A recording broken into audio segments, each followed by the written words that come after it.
Thank you, Fatin. Thank you for the kind words. And thanks for all for attending today. I'll start off by echoing Rob's comments and, firstly say how honoured and excited I am to be announcing the squad today. To be involved in a project led by His Royal Highness Crown Prince of Johor is a privilege and comes with great responsibility. Responsibility I wear on my shoulders, and I think everyone's excited and got some hope around the revolution of Malaysian football. I think it's important to recognise that the revolution is a legacy project for TMJ. It's a long-term project, it's a long-term view, and what we're all doing here is building the foundation for that, for success to follow in the future. I know this country has massive dreams and big aspirations, and step by step this project can reach those great heights, but not overnight. And so while I'm framing that as a long-term view, I think it's important to note that we have a short-term focus in front of us, and that's a passion and a commitment to qualify for the Asian Cup as well. And to do so, we need to top the group in this group stage.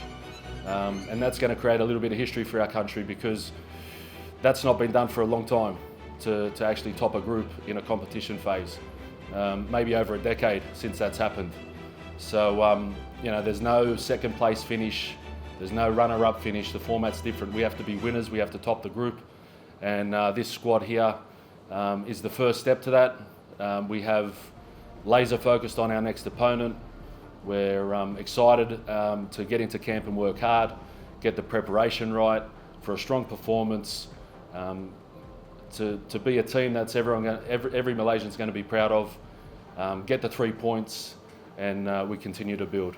Yeah, they're all Malaysian players, and the process of the heritage players is in the final stages. I think positive news will come next week for a few players. But I want to just say this: the heritage players, when they're announced, are Malaysian players. Yeah, whoever plays on the field are Malaysian players.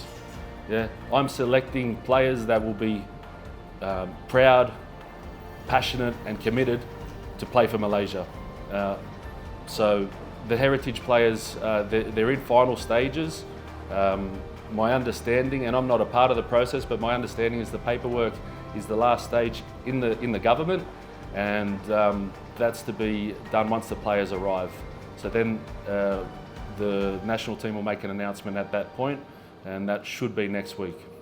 I think this camp could be maximum 3, with a view of more in June and then more to follow. Like I said, this is a long-term project. This is an important part of the process for us as a national team. But again, like I say, more to come with an announcement next week. Again, looking at the profile of all the players, yeah, but he's a profile that wants to go forward. He's looking in spaces to receive and go forward. He's a positive player on the field. He's an exciting player on the field. So like him, but many others, they have that attribute that I want to bring to life, and do that as a team, not one player. We don't rely on one player.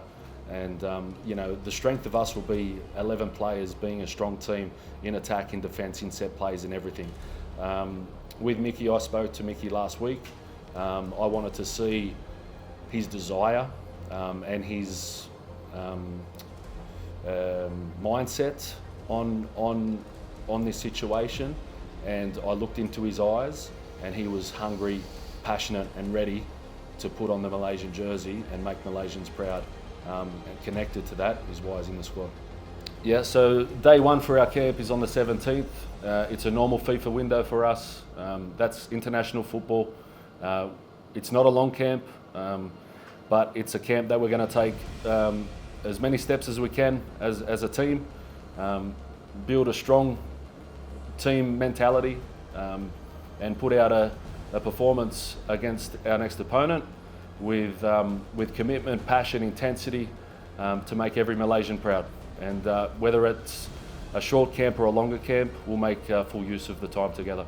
Yeah, the first part of that is players that are going to play an exciting brand of football, be positive, aggressive, and have a real commitment to a team performance. We won't rely on one player. We rely on 11 players out on the pitch, and have that strong team mentality. Myself and all my committed staff have gone to many games. We've watched every game this season on video as well. And so within that, the framework is what sort of player can come in and play an exciting brand of football, who's going to be have that positive mind to do that. And like I said, I'm excited to get into the camp, put the work in, get our preparation right, and a strong performance, a team performance to get the 3 points. Yeah, I mean, look, now's not the time to go into detail on the league. I mean, I'll stay high level right now, and I think to Peter's point is the data speaks for itself. The data is very poor on the player performance. We need to work with the league. We need to set standards as a league, and look, I represent the national team, but obviously, you know, it's all connected. So we need that. We need the league to be strong. We need the league to be better. We need the players to perform better day in, day out, better environments, better training environments. These are areas that I'm looking at, and how can I and how can the national team support the league, you know, in those areas that are weak. And again, that's just coming from the data that we have right now. So, you know, without going into details, I think that's sort of the areas that we need to work on, and that takes time. That's sort of, we're still in a discovery process right now to see where it's at. We all know where the league, you know, the state of the league, the health right now. I think they've got some items that they need to focus on for the next coming season. And then underneath the league is youth development. That's another area that I really want to focus on and understand is what are the young players doing? What are the opportunities they have in you know, amateur or professional football?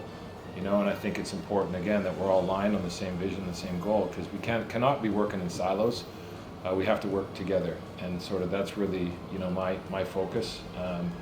You know, in the mid to long term is to identifying that and you know, working towards solutions.